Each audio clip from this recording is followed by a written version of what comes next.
cosas nuevas, para que la justicia pueda actuar de una forma eficaz.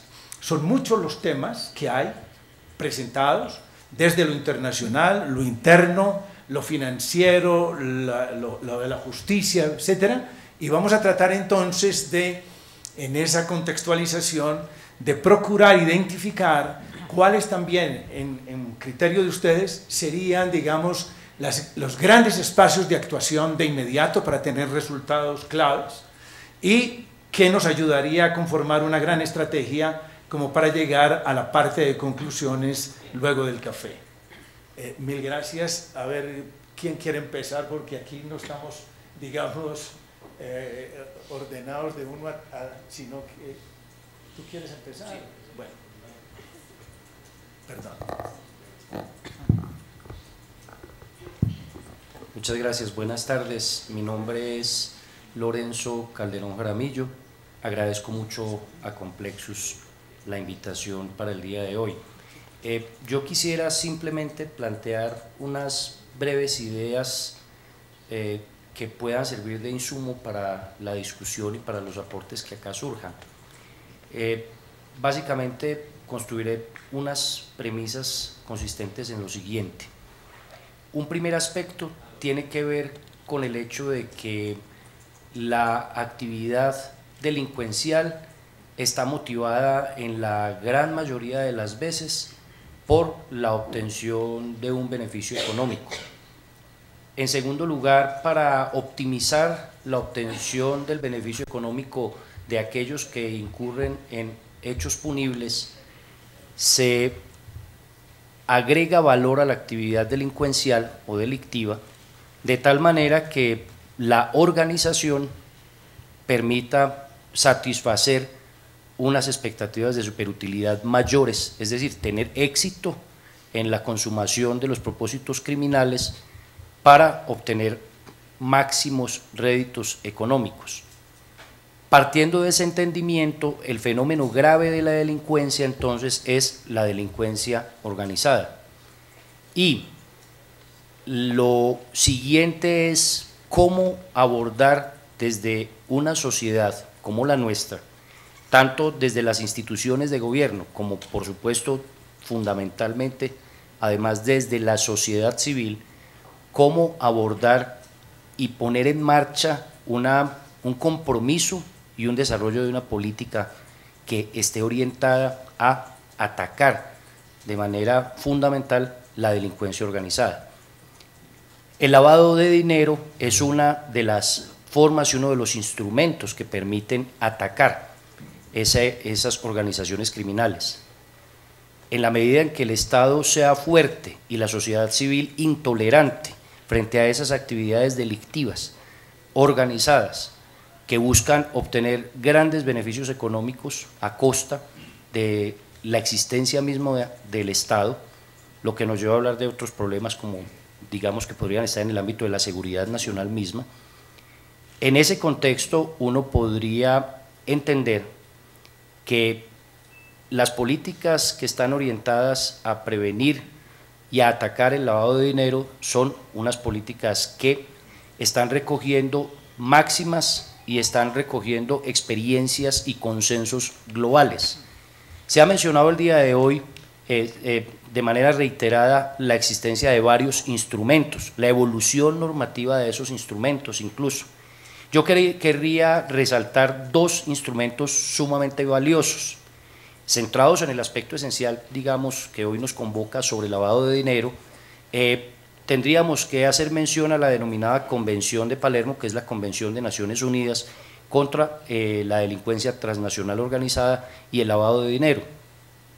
Es un precedente importante que permitió dar un paso adelante en la construcción, en términos de consenso universal, de una segunda convención, que es la Convención de Naciones Unidas de Lucha contra la Corrupción, que tiene un antecedente regional. Este hemisferio fue, digamos, pionero en esa iniciativa, que es la Convención de la Organización de Estados Americanos de Lucha contra la Corrupción.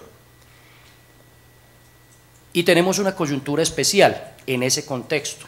La coyuntura es una promulgación de una nueva ley hace ya casi un mes, que es el denominado Estatuto Anticorrupción. La pregunta que hay que hacerse es si el Estatuto Anticorrupción, que introduce novedades, que fortalece y reencaucha instituciones que venían del anterior estatuto, que era la Ley 190, si ese Estatuto Anticorrupción verdaderamente entraña una concepción o el desarrollo de una política de Estado en materia de lucha contra la corrupción, que comprometa, repito, esos dos niveles, instituciones de gobierno y sociedad civil. No en vano se dice que para bailar se necesitan dos, de tal manera que el fenómeno de la corrupción es bilateral. Esto significa que tanto los privados como los ciudadanos que ejercen una función pública pues no pierden, por supuesto, esa condición de ciudadanos y se requieren esas dos concurrencias para que la mayoría de los delitos relacionados con corrupción se perpetre. Así las cosas, habría que entender, y esa es, digamos, una afirmación que quisiera someter al debate, es si más bien el desarrollo de esas dos convenciones como instrumentos del derecho positivo, inclusive a falta de una norma legal codificada, estas normas, al haber sido ratificadas por Colombia, pues se convierten en derecho positivo colombiano y son de aplicación directa. Entonces, en ese contexto, si no sería más pertinente promover el desarrollo de los contenidos de esas convenciones para poder fortalecer la capacidad de reacción del Estado y el compromiso y el rol ético de la sociedad civil frente a estos fenómenos, porque la corrupción termina derivándose, o puede ser consecuencia o causa, cualquiera de las dos es válida, del fenómeno de lavado de dinero, por el mismo hecho de que la corrupción está motivada en la gran mayoría de los casos por la obtención de grandes sumas de dineros derivados del irrespeto por lo público, que es sagrado. Así las cosas, entonces, si las convenciones, por ejemplo, la de anticorrupción, contienen dos elementos, uno que son mecanismos preventivos y otros que son mecanismos sancionatorios, esos dos instrumentos van mucho más lejos que el Estatuto Anticorrupción como tal. Y esos dos instrumentos contienen novedades impresionantes, tales como la responsabilidad penal de personas jurídicas, tales como la disposición expresa y la posibilidad de levantamiento de la reserva bancaria en paraísos financieros, lo que hasta ese momento era algo intocable, inmencionable, innombrable. Y sin embargo, el avance importante de esta convención es la posibilidad que se abre para que se levante la reserva bancaria con el propósito de repatriar capitales, con el propósito subsiguiente de que con los capitales repatriados se reparen las víctimas, con el propósito de proteger y crear fondos especiales de incentivos a testigos, con el propósito de fortalecer el financiamiento de políticas e iniciativas desde la sociedad civil. En fin, los métodos son muy importantes. De tal manera que ese sería un primer planteamiento. Y un segundo planteamiento, para no extenderme más, qué pena con ustedes, sería básicamente sobre qué opinión les merece a ustedes que pudiéramos promover desde la función pública, sobre todo las instituciones que la mayoría pues, de las cuales pertenecen ustedes, contralorías, fiscalías, superintendencias, etcétera, en el sentido de que pudiéramos diseñar o promover la creación de un mecanismo de seguimiento a la ejecución de la ley denominada Estatuto Anticorrupción, porque eso, en la medida en que se le pueda hacer seguimiento, permite aprender un poco sobre la forma como se va desarrollando el tema, aprender un poco sobre qué tanto los instrumentos preventivos fortalecen verdaderamente la gestión pública y la función pública y qué tanto los mecanismos sancionatorios y de colaboración podrían aportar elementos para efectos de poder luchar y avanzar, digamos, desde el punto de vista de freír los peces gordos, si se me permite la expresión traída de Robert Klitgar, en materia de corrupción.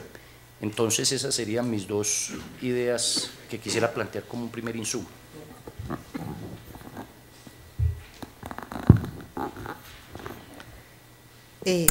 Buenas tardes, mi nombre es Ligelena Borrero, yo trabajo en la Contraloría en el área de gestión pública de instituciones financieras. Gracias a la Corporación Complexus por esta invitación. Y bueno, yo creo que para hablar de cosas prácticas es importante, recogiendo lo conversado hoy por las personas muy ilustres que me antecedieron, en que el tema del lavado de activos hay que desnarcotizarlo. Creo que eso ya está chuleado, ya todos sabemos cómo manejar el delito de lavado de activos producto del narcotráfico y de la guerrilla y del terrorismo, etc. Entonces, como ya sabemos eso, podemos ir a segundo primaria. Y entonces, pues a uno le dicen el secuestro, bueno, ese también es fácil, todos lo entendemos, el fruto de un secuestro, si con eso uno hace algo, pues eso está mal hecho y eso es como que el lavado de activos y las pirámides y el tema de la trata de blancos y eso. Perfecto. Pero cuando ya empieza uno a ahondar un poco más en el tema de la corrupción y en el manejo del recurso público, pues ahí sí como que no queremos tenerlo tan claro, porque nuestra sociedad está diseñada para que todo sea oscuro, para que nada sea claro, para que no tengamos información. Y entonces, si uno arranca por ahí, uno empieza a esbozar, como le decía la Contralora hoy, que afortunadamente el delito de lavado de activos se volvió un delito autónomo cuando han fracasado todas las otras estaciones para ver si uno coge la platica pública que nos quitan de los impuestos y se pierde. Y menos mal existe como delito autónomo porque realmente se nos pierden. Hay muchas teorías que además nosotros los mismos abogados nos inventamos para que poder contribuir a eso, como por ejemplo la confianza legítima, la violación al debido proceso, etcétera, etcétera. Y entonces nos pasamos haciendo normatividades, haciendo auditorías, haciendo supervisiones y quedándonos un poco en la forma, porque es tan difícil ver lo que tiene la gente y en lo que se gasta, lo que decía el doctor Juan Ricardo Ortega, el habeas data, ¿no? Es mejor que eso no se sepa, es mejor que usted no pueda cruzar la cédula con nada. Entonces, de ahí vamos generando una serie de actos jurídicos, en virtud de lo cual nosotros pensamos sinceramente que, pues, que después de un acto jurídico, ¿quién va a pensar que hay lavado de activos?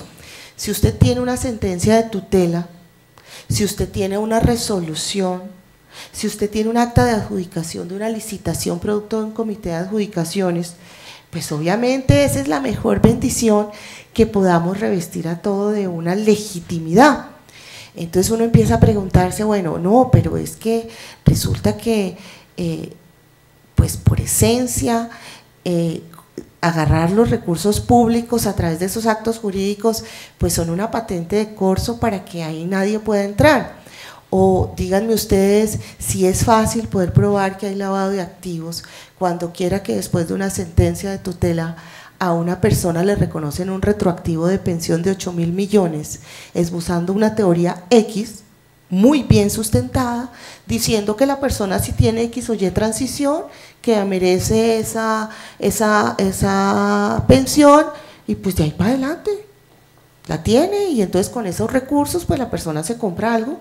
Pero eso, puede haber un acuerdo entre el juez, un acuerdo entre los abogados, un acuerdo tácito en que vamos a generar de aquí una cosa, y más ahora que ya pusimos en el código, en este mundo de abogados, y perdónenme, pero me gusta provocar esa discusión, entonces el presidente judicial, ¿no? Pues qué mayor legitimación al lavado de activos. Pero vamos a un tema que nos duele más, el de la salud.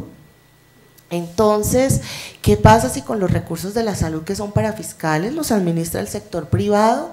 Y con esos recursos entonces empezamos, en vez de darle el servicio de salud a las personas, las entidades hacen lo que no toca hacer, o hacen gastos que no correspondan, o dejan de prestar el servicio para generar un excedente que les permita repartir utilidades a sus accionistas, y los accionistas con eso pues compran un carro o cualquier cosa que sea. Pero eso, claro, es una forma sofisticada, y uno dice, ¿será? No, pero es que no se puede hilar tan delgado, eso no puede ser lavado de activos. Pero entonces vayamos a ejemplos mucho más simples. Entonces, si por ejemplo, miren ustedes todos los recursos que están fluyendo, los recursos públicos que están fluyendo por nuestra economía en este año electoral, en donde tenemos todo lo de la ola invernal, recursos por doquier, las regalías, los recursos de la salud, los recursos a la educación, y entonces hay una serie y fluyen recursos y a uno se van quedando en estaciones.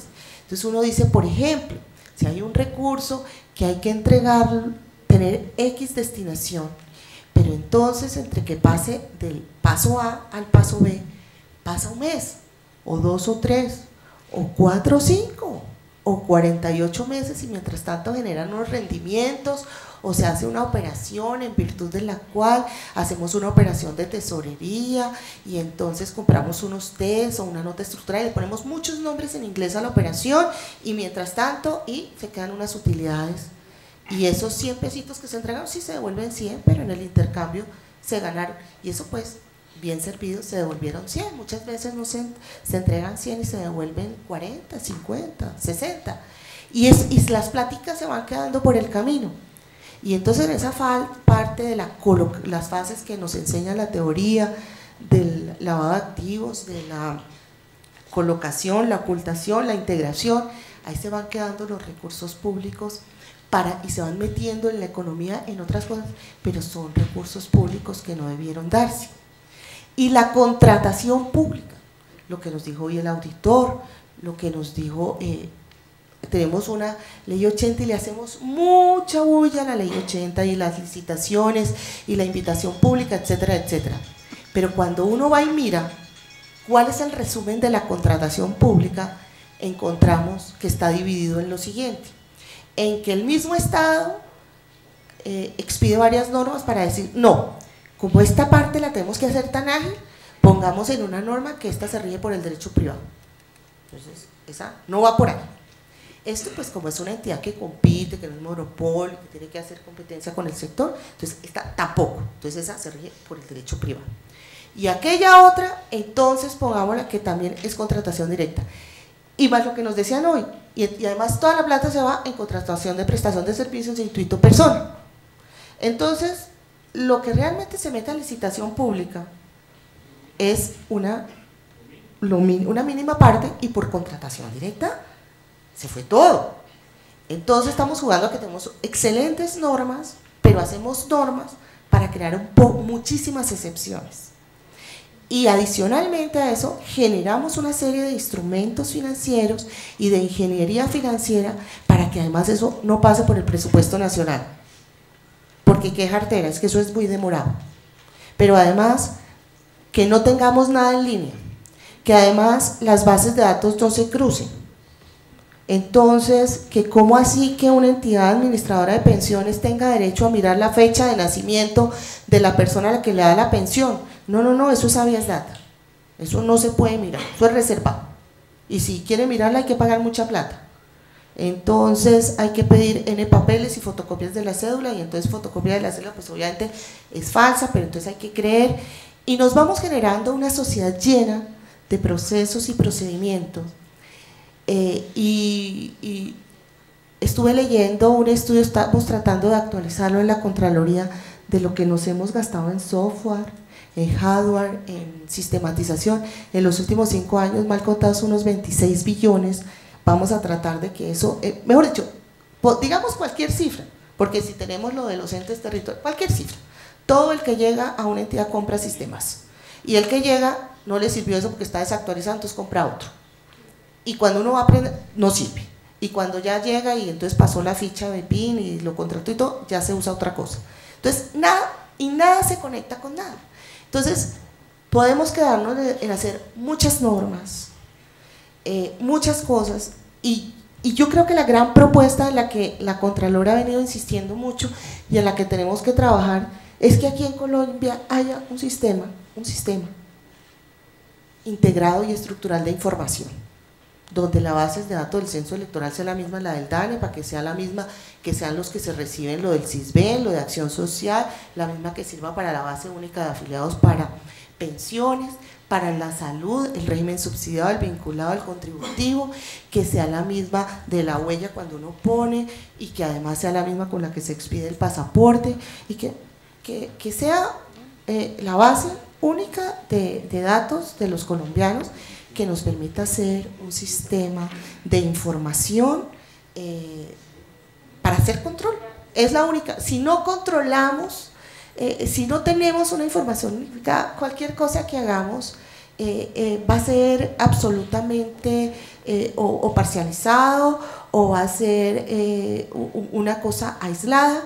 Y era lo que decía el doctor Juan Ricardo, nosotros hemos construido instituciones, órganos de control, todos, en donde generamos una serie de instrumentos para mantenernos ocupados todo el tiempo, para que no nos quede mucho tiempo de ver y de hacer cruces y de ver las cosas, porque pues ahí a la sociedad no le interesa que eso quede.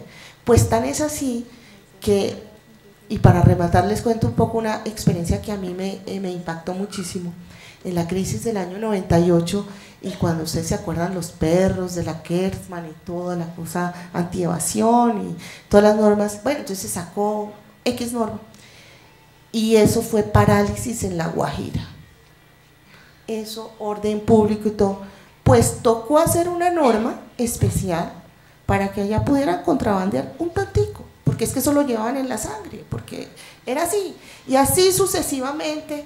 Por eso es que aquí en Colombia ni la evasión de impuestos ni el contrabando, no, es muy difícil que eso sea erigido a una categoría, en donde, porque es que la sociedad no considera que eso sea ilegítimo. Aquí en Colombia no está metido, no está en la conciencia que cuando usted contrata no haya que tener un presupuesto mayor en los precios, por eso el CICE siempre está un poquito cargado, porque hay que tener en cuenta lo que es la intermediación, porque todos tenemos que tener un presupuesto de que contratar con el Estado es muy caro, porque como todo se muere, todo es tan complicado y hay que mover todo, entonces no se puede hacer nada barato, y porque adicionalmente como la información es tan complicada y pagan tan tarde, pues no se puede hacer. Y entonces, pues no, ¿cómo va a ser malo que yo vaya a San Andresito? ¿Cómo va a ser malo que diga sin factura? ¿Cómo va a ser malo que haga esto o aquello? No lo tenemos en la conciencia, entonces no estamos generando de las instituciones que realmente nos permitan controlar la corrupción y que la plata que nos quitan a los colombianos, a todos nosotros en nuestro sueldo, pues se vaya y se aplique en 100% a ese bien y al servicio que cada entidad debe darnos, y que adicionalmente en la misión que le ponen a la Contraloría es mirar que esa gestión de esos recursos públicos sea eficaz, sea eficiente, sea económico, sea equitativo y que vaya en desarrollo del medio ambiente. Mil gracias.